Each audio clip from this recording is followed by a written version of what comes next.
To sync the Bill.com API SDK, start by setting up your development environment. First, create a Bill.com account and obtain an API key and secret key. These keys are required to authenticate your API requests. Next, install the Bill.com API SDK using your preferred programming language, such as Python or Java. Once the SDK is installed, import the necessary libraries and set up your API credentials.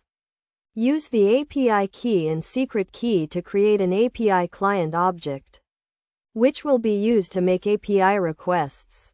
Initialize the client object with your credentials and set the API endpoint URL. Now, define the objects you want to sync, such as invoices, bills, or payments.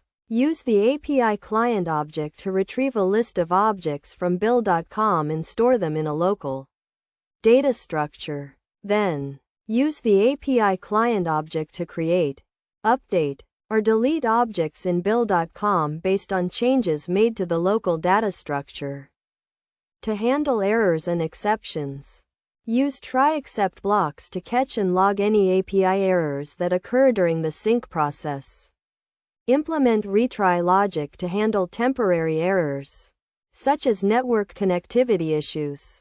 Best practices for syncing the Bill.com API SDK include using pagination to retrieve large datasets, handling rate limits to avoid API throttling, and implementing data validation to ensure data consistency.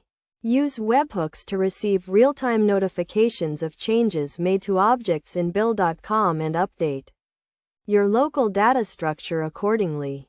By following these steps and best practices, you can successfully sync the Bill.com API SDK with your application and ensure seamless integration with the Bill.com platform. Regularly review the Bill.com API documentation and SDK updates to ensure you have the latest features and functionality.